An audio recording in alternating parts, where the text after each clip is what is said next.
Welcome back to Balance Boldly, the podcast where we get bold about our balance and campaign to shake the shame that stunts our growth. I'm your host, Naketa Thigpen, balance and relationship advisor for bold women in business and a few brave men. How are you guys enjoying this month's theme with Selfish September? I hope it's been incredible for you. The first 2 weeks, we dug down on redefining what selfish means and kind of taking away that negative connotation that most people have when they think of the word selfish, or when someone says, yes, I'm selfish, they usually say, assume that that's a negative thing. And we've redefined it. Selfish is really taking care of you before you take care of anyone else so that you can, in fact, be selfless. We talked about not apologizing and living, learning to avoid by confronting. And this week is going to be kind of a short and sweet dig down into protecting your me time. I'm going to share a few things that I do for myself and that I recommend for our clients, both individual clients as well as corporate clients that we work with, especially around protecting your me time so that you can do more of what you want and not just what you need, which allows you to have a whole lot more energy and fuel to go after those things that are really essential in your business, in your life, and in your relationships to really do and be the best you that you can be. So just diving right in, I really want to talk about something that for those of you who have been following me from the 5 a.m. Wake and Breakthrough days on Periscope through Balance Beam, our old podcast and all that good stuff and all the iterations we've been in, we're just finding new ways to communicate the message. Boundaries is super heavy for me. It is probably, second to self-management and energy management. Your boundaries are the most essential thing that you can do for yourself to really make sure that you're keeping you on the top of that list, for lack of another phrase.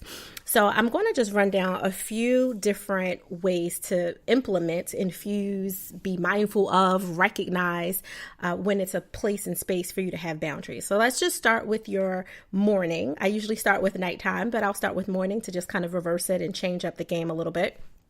In the morning, you guys know, you've heard me talk about it before, it's really important for you to have your power up. And although I'm not going into the heavy aspects of all the many, many different ways you can have a power up routine that literally powers your energy up, powers your mind, powers your body, powers your spirit, so you can get in alignment to take over the world, whatever it is you plan to take over, to do, to rectify, to confirm, or to just implement that day. I'm speaking of it from a place of protecting that time so that you have your power up time. I was talking to my son who is 21. Well, he'll be 21 in a month. And we were talking about the kind of crazy schedule he's had with these 12-hour plus work days and looking for another job. And he's a filmmaker in the making and all these different things he has on his plate, as a lot of young, high achieving, ultra achieving I guess he is officially a millennial. Millennials do. It makes me feel so wise right now. Notice I didn't say old. But with all of that, we were looking at his schedule because he's a true creative, like the tactile. He needs to put a paintbrush or a spray paint bottle or can in his hand and really go to work, touching and feeling whatever his art that he creates. That's not something you can necessarily do on your lunch break, right? It's not even something you'll have the energy to do per se at the end of your day or at the middle of the night, because there's other people to consider. There's neighbors. If you're out back trying to take care of whatever this power up is for you, to get your energy going and make room for your creative, if that's what you need to make room for. So we really looked at his schedule and was like, listen, you need to put this at the top of your morning. So a traditional power up for me is having that prayer and meditation time, really setting aside time to listen to God, to talk to God, to pray and to worship, as well as doing some other physical things for myself, like my trampoline or my spin bike or whatever. Like those little things are a part of my power up. For him, young, physical, healthy, strong body. He don't have no weak knees or weak back yet, like some of us might have. He doesn't necessarily need to go for his run in the morning. That is something that he honestly feels really comfortable doing at the end of his day. That's fine. He has a different structure to his day and a different level of energy, but he needs to put his most protective thing that gives him the most mental fuel possible, which is his creative time, in the morning. So he had to put boundaries around that. That means you don't make yourself available for anybody unless it is an emergency, or give things categories like levels to it. Level 1 for some people could be, this is a level 1 issue. My mom is calling. She just wants to talk. I haven't talked to her in 3 days. Okay, guess what? At level 1, if you know that that's what it's about, you don't answer the phone. You don't even look at your phone other than setting your timer to make sure you can stay in accordance with whatever your schedule needs are for the morning. If you need to use your phone, which most of us do, for that, if you're not using a more traditional alarm clock. So that's a level 1. A level 2 might be my mom and dad, hint, hint. My parents are, in the other room, and they've asked me to make sure I handle something before I leave, and they need to clarify and communicate whatever the directions of that are. Well, guess what? We can wait 20, 30, or 45 minutes too, unless we've send him a message saying, listen, it's important. As soon as you wake up, come see us, come talk to us, that kind of thing. That's considered a level 2. A level 3 would be something a lot more high level. You may want to either cut your creative time, or it may be something that you do need to handle, look at, respond to before you go head first into your creative time. But it's very few things, very few emergencies that should fall, or urgencies, I'll say, that should fall in level 3. And obviously a level 4 is red alarm. That is an emergency. Something's going on with yourself, your sibling, your sister, your intimate partner, something you need to get out the door. You most likely won't be able to execute any amount of time for your power up then, because, duty calls as a responsible friend, parent, relative, whatever your I don't want to say burden is, but whatever your responsibilities are. So put things in levels, which is what we had the conversation with him about, is you need to give everything a level and really protect your time. And it's as easy as having a conversation with the people that matter the most, that you feel you need to have the conversation with, to give them a heads up, because they're not used to you carving out this time from 5:15 to 6 a.m. or 4 something in the morning, or maybe 6:30 to 7. Maybe they're just not used to it. You can let them know, listen, I'm trying something new to see if I can shift my energy a little bit. So I really reprioritize my day. So from this hour to this hour, this minute to this minute, I will not be available in the morning unless it is super urgent. So just give everyone a heads up that matters. That doesn't mean send a mass text to people you haven't talked to in 10 years, or the dude that you have coffee with, after work a few times a week. It's not essential. If they're calling you during your power up time of morning, that I have questions for you anyway, in terms of what they think your relationship is with them in the first place. So protect your me time in the morning. And if your power up has nothing to do with creative juices flowing and, painting or poetry or writing, songs or stories or any of that, that's totally fine. But most people do better with protecting some time in the morning for them to just kind of wind up for your day. And putting those boundaries around that time is extremely important. No one should be able to interrupt it.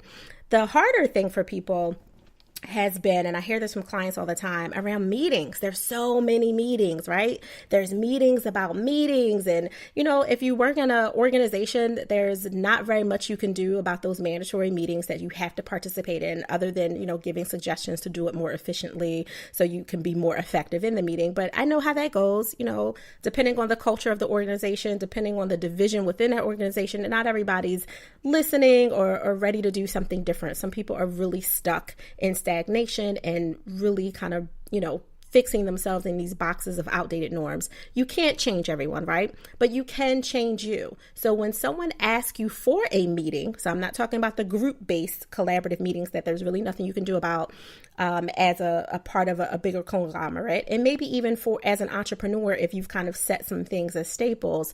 But for your one-on-one meetings, your coffee networking meetings, your prospecting meetings, you can put those at a more effective time of the day. Something I had to do myself, because I'm an early riser. So for me, it's nothing to take a meeting at 6 a.m. or 7 a.m. or 8 a.m. to meet someone a half an hour away. That's nothing, because, my energy's high.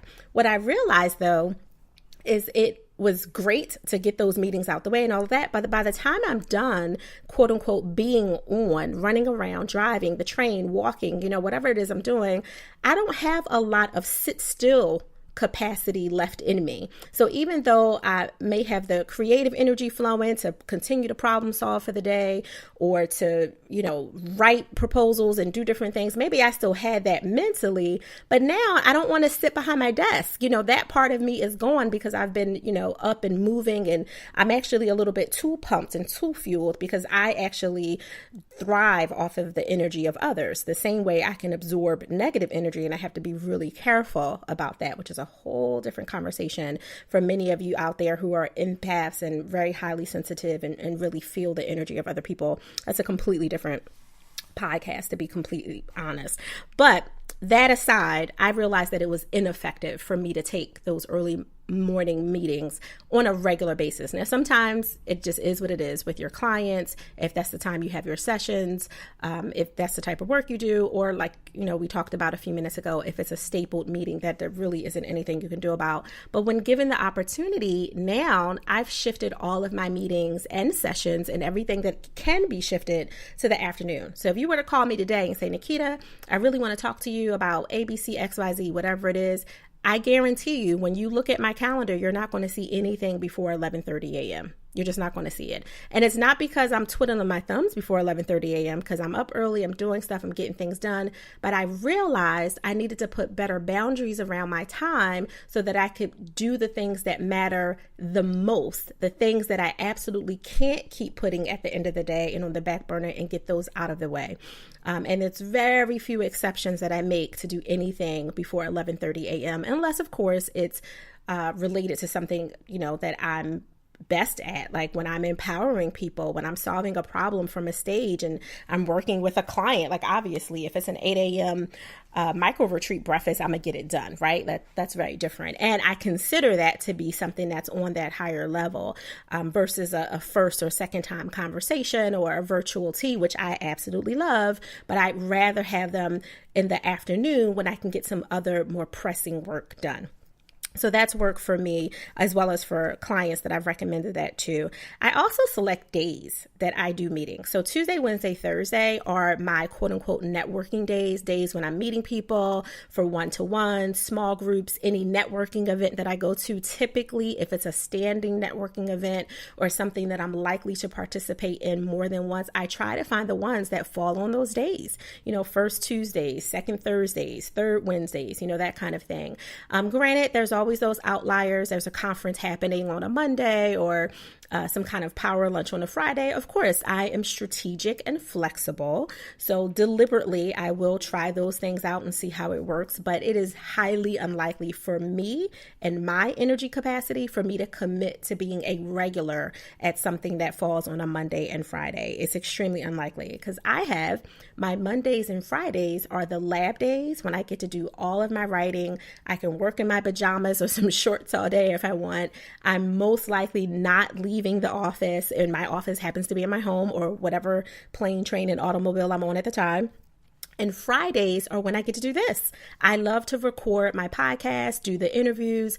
I do them all on Fridays. It's a great way. I know some people like to wind down on Friday, but as an entrepreneur, I'm kind of winding up for all the great things that are happening during the weekend. And I still work on weekends, even if it's a few hours at a time. So Mondays and Fridays are very, very protected. You might want to protect your Monday and Friday for the opposite reason. If you know you're slow to wind into your week, then maybe protecting your Monday so people don't get that dragging energy from you, that, oh my gosh, I can't believe I'm back at work energy. Maybe you shouldn't, even if you have to be physically at work, maybe you shouldn't schedule one-on-one meetings or small group meetings or participate in anything on a Monday that requires you to be in a higher level energy than you typically know that you want to be. Like, forget need to be and can be, that maybe you just don't want to be. And you can apply that same science to the other end of the week in terms of Friday. I do have a couple clients that come to mind that actually are the opposite.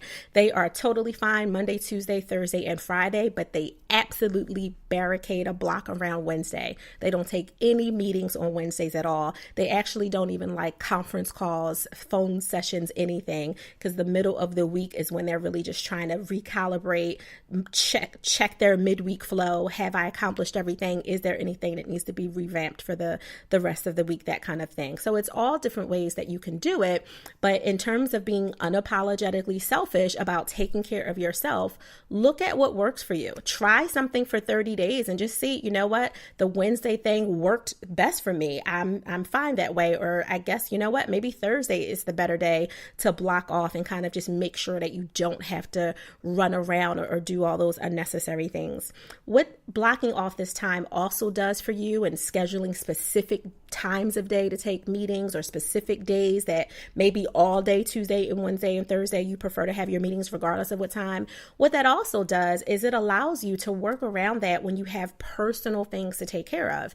If you know that you have small children or have caregiving responsibilities for an older parent, or maybe even your spouse or whatever the case is, or yourself for doctor's appointments, you know that you're not going to schedule doctor's appointments that you can control, things that are not urgent, of course, on a Tuesday, Wednesday, Thursday, because those are high-level days for touch and interaction and phone calls and meetings. And you don't want to have to reschedule all those things and put it in a week where it makes you have a heavier week. So now that you have a protected, for example, that Monday, Friday, that's when you make your appointments. On Mondays and Fridays are when you would schedule any kind of personal appointment, because those are the days that you can kind of scale back anyway. You don't have to reschedule a bunch of stuff. You might even be able to get some writing done right there in the lobby of the doctor's office if you needed to. You know, it's a more flexible day for you to do it. So it helps you in the other side of your life as well, not just on the work side of things.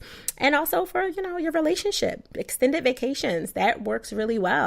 If you have, like I have those protective Mondays and Fridays, if my husband and I want to do a staycation, we can do a Friday through Monday staycation, which feels almost like a full week, but no one knew that I was missing from the world, that I was off the grid, right? Because they wouldn't have had access to my calendar anyway. And obviously I get to schedule when the podcast happens and all that good stuff. So I can just block those days ahead of time on the calendar so people can't accidentally schedule that time, which is why I use a automatic calendar that people can open up based on the type of appointment that they're using, which helps me tremendously. And you do not have to be an entrepreneur to have something like that. You can do it unless you have some kind of security restrictions for inside your organization. You can do it for personal things. When people want to invite you to a bunch of stuff, I have a link for my family. Okay, I really want to get together and I just haven't seen you out. Great. Here's a link. There's a specific flexible schedule for my family instead of us going back and forth through 5 different text messages. Don't nobody have time for that. That's just a reality.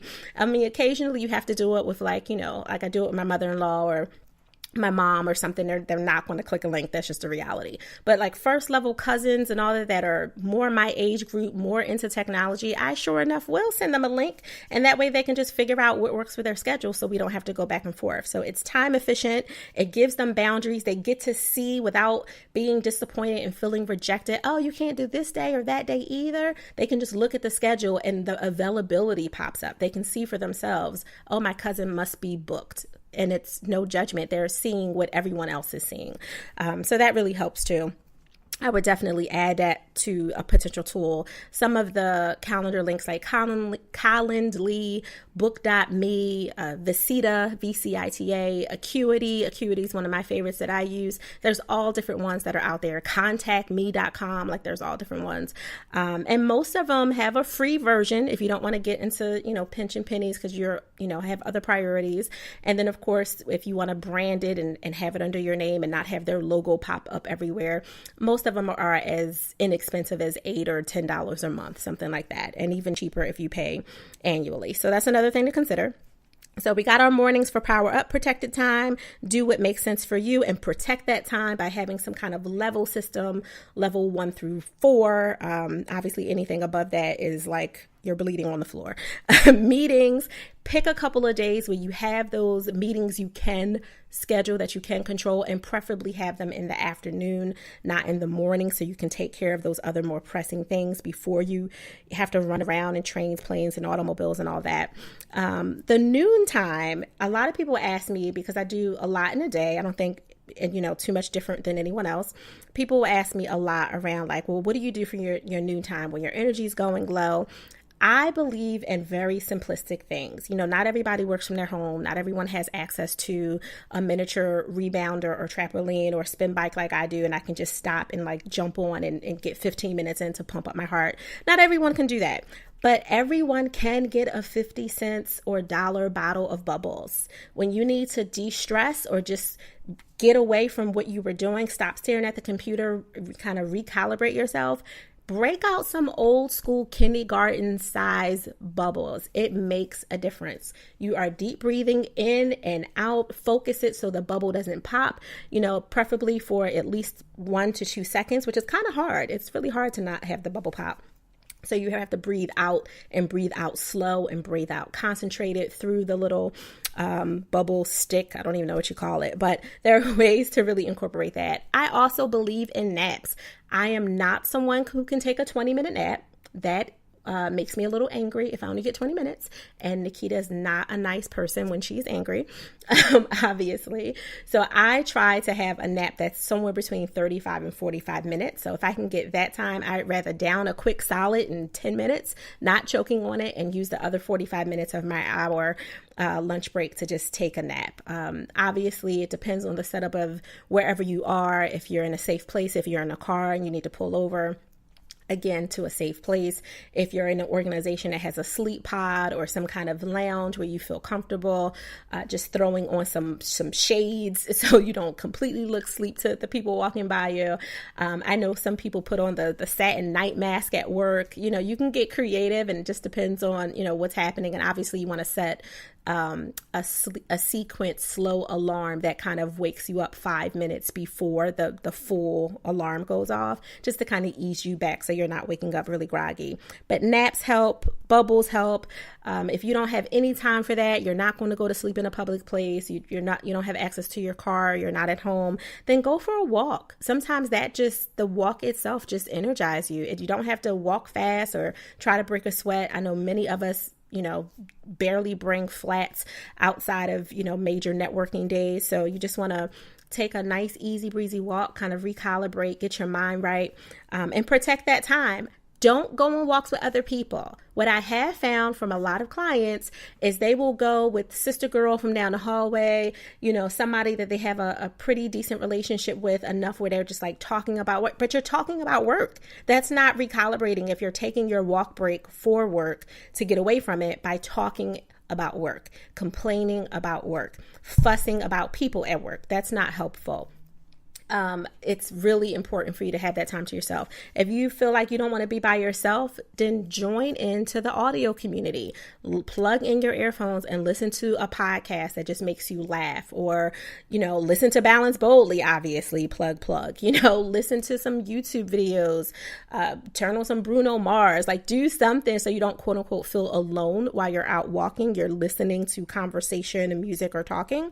That makes a big difference. Sounds simple, but I feel like simple wins all the time. The other thing that you can do, I used to do this back in the day when I was working at Children's Hospital Philadelphia and had really, really long days, crazy days, stressful days that were really mentally and physically challenging. I would go into the bathroom. I would choose the handicap stall because it was the largest stall typically in the organization, bathroom.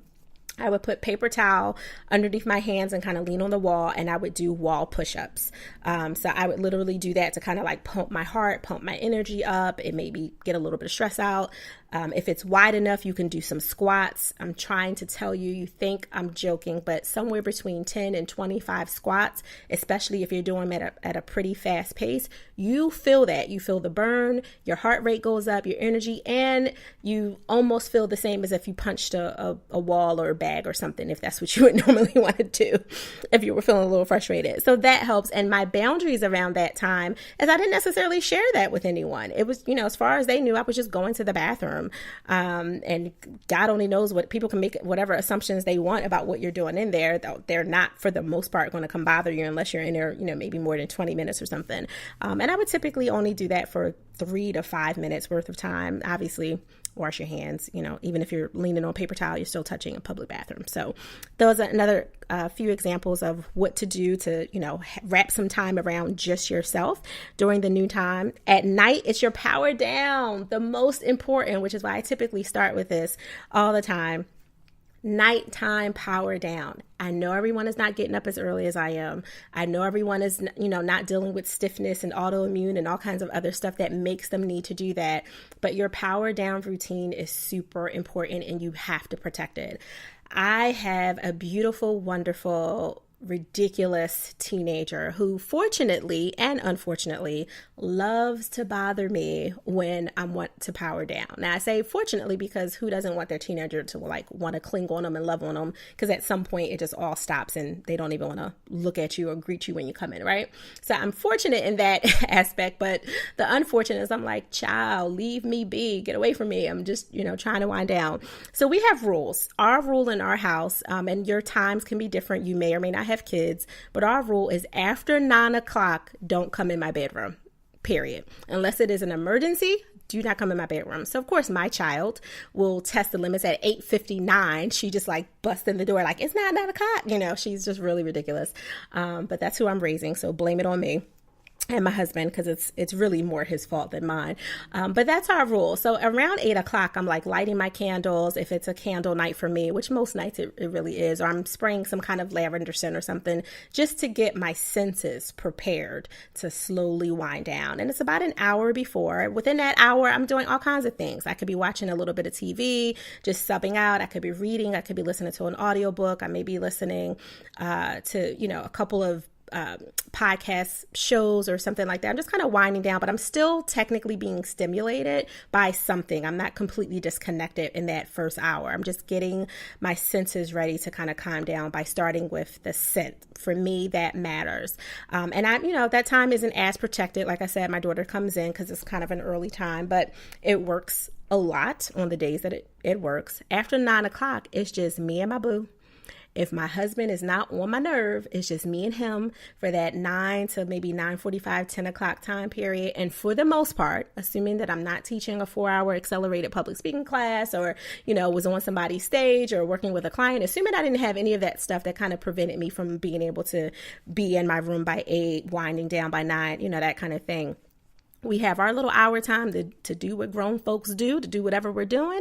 I'm usually knocked out not too long after that. And he's usually off in his own world, going up. Our living room and everything is upstairs. So he's usually going up to lay down or, to write or to watch some more football, because he is not an early bird at all. I mean, he has to get up at 5 o'clock in the morning as well, but it's not his preferred time of day. So his energy is usually winding up for the day. But I protect that time with rules that I share with everyone. I really don't check my cell phone after 10 o'clock at all. And the occasional time I do, it's because I'm just coming in late or whatever the case is. Obviously there are exceptions. So I want you all to keep in mind that this isn't a hard and fast, you're a horrible person, you don't keep good boundaries if you don't do this. It's just a reminder that you have to be strategic and deliberate when you need to, be more flexible because you're waiting to hear from someone who's in the emergency room. You want to make sure they got home all right, or you just left someone's house an hour ago and you want to check in. Of course, there are times for you to check your cell phone or to answer the phone or to let people kind of into your protected time.